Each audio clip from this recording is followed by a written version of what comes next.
The Liberal Democrats, who did very well in Mr. Brown's Winchester constituency at the last general election, suspect there are some dark, ulterior motives. Well, I think there may well be a conspiracy between the two major parties to avoid a by-election.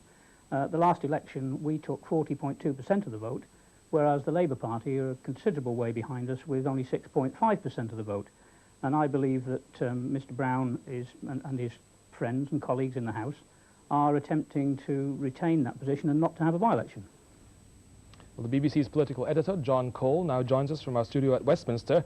John, as we said earlier, the House has voted for a 20-day suspension now for Mr. Brown. Does that mean that MPs have been tough with him or lenient with him? Well, somewhere in between. This was the motion that Geoffrey Howe put down in agreement with Jack Cunningham, the shadow leader of the House, and that attracted the support of most MPs. I think, but effectively, because of the decision by more than 4-1 of the executive in Winchester tonight to ask him not to stand or to begin the process for a new candidate for the next election, his political career is effectively at an end, though I know the government will not want to have a by-election. They hope this will not provoke Mr. Brown into any quick action. If, as you say, his political career in effect is at an end, why did the House shrink from giving him a helping shove on his way? Well, I think the House is pretty unhappy about its own procedures in this, and I must say, having listened to a good bit of the debate, one can understand why.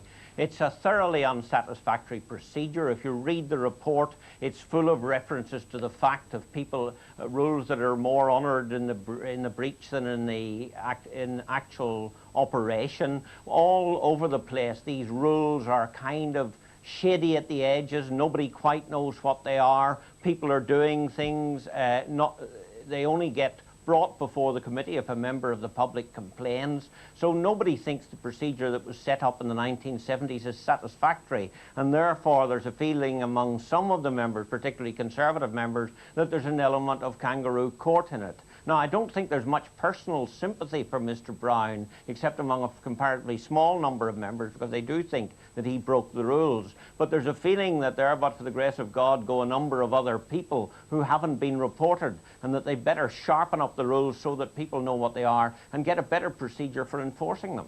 John, thank you very much indeed for joining us there. Well, as the debate was going on in Westminster today, the Executive Council of Mr. Brown's constituency party in Winchester were also discussing his future, as John Cole was mentioning a moment ago. That meeting broke up just over an hour ago with a decision to begin the selection procedure to choose a new candidate to represent the party at the next election. And I'm now joined by 3 of Mr. Brown's Conservative constituents at Winchester who were at that meeting. Let me ask you, first of all, Simon Blunt, as President of Winchester Conservative Association, what you think of what the House has decided this evening. Well, that is a matter for the House to decide. Our concern here is to have a Conservative candidate that we can choose here to win the next election for Winchester as a Conservative. And are you implying there that Mr. Brown is not that man? I'm not implying that. That's an issue for the whole association to choose at an annual general meeting. We will start the selection procedure and invite candidates to apply. Ray Feek, if I may turn to you, you're a Winchester City Councillor. Do you expect that at that meeting Mr. Brown will in effect be deselected? I would very much hope not. I would like Mr. Brown to continue as our Member of Parliament. You think, he, in spite of all the troubles he's been through, he can hold this seat for the Conservatives at the next general election? He has been through a problem in the House of Commons recently. Too many people are paying too much attention to his previous personal problems, which are nothing to do with his role as a Member of Parliament.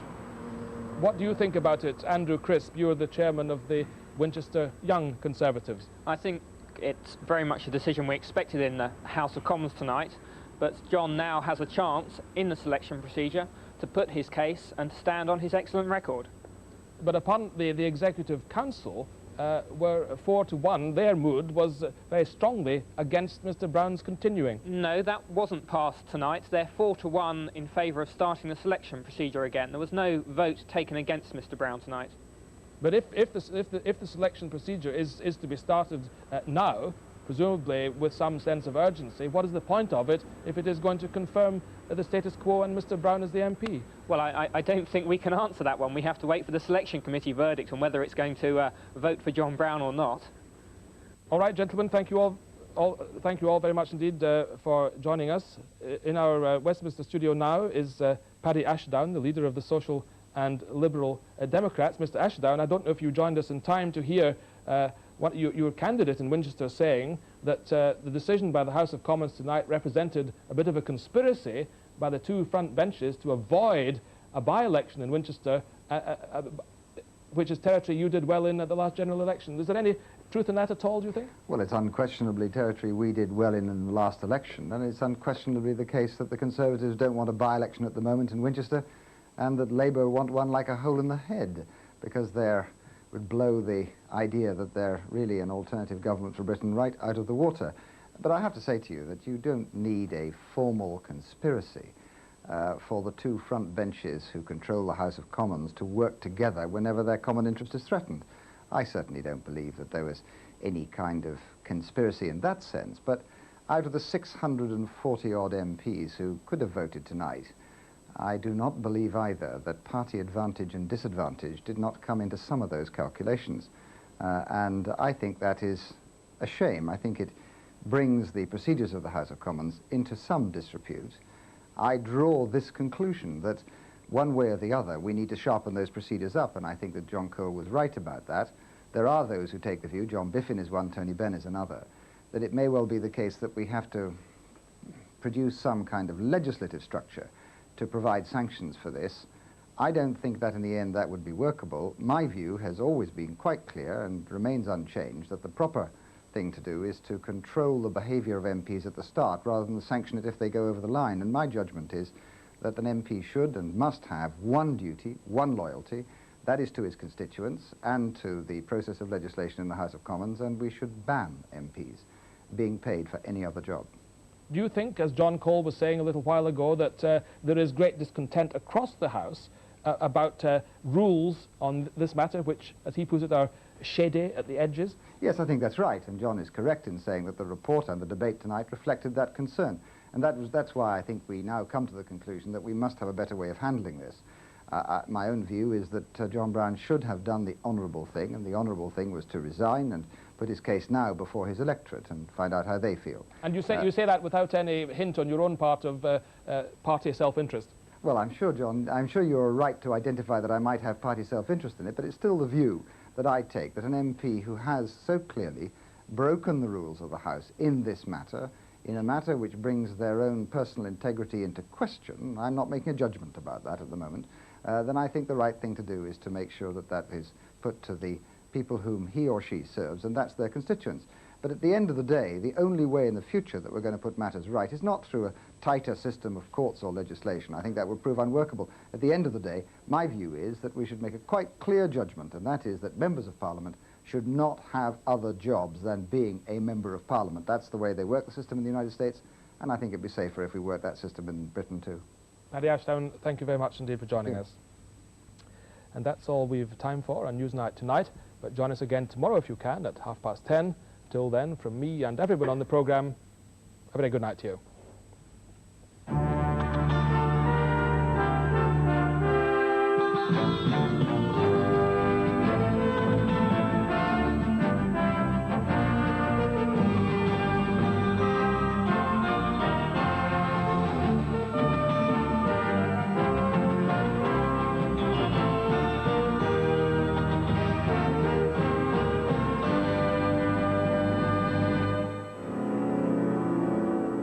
Beginning this Saturday, a season in tribute to director Michael Powell, who with writer Emmerich Pressburger confronted the complacency and parochialism of the British cinema with a series of brilliant and often mystifying films.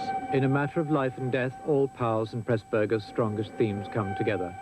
The inner eye, which sees beyond the veil of appearance. The imaginative fantasy, which melts through the dimensions. But what do you want now? You, my friend. What for? To conduct you. Where to? To the training center. Training for what? For another world. Nothing he invents is entirely fantastic. It's invention, but logical invention. Be there! Be there! Go back! Be there! Themes, dreams and nightmares. The Michael Powell season begins this Saturday at 9:40 on 2.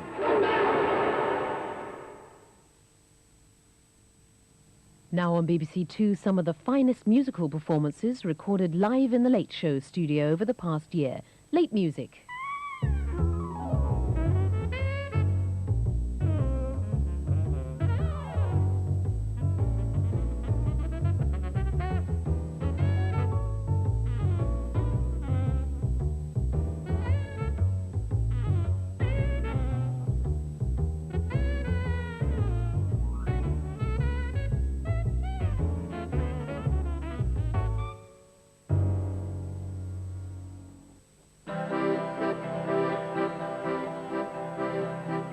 Hi, we're They Might Be Giants, and welcome to the show.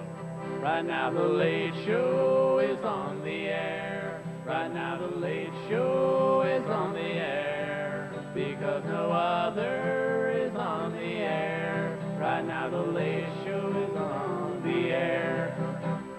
I'm gonna tell you, stop, let me tell you.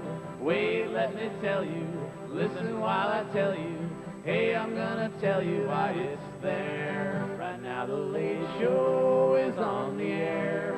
Right now the Late Show is on the air. Because no other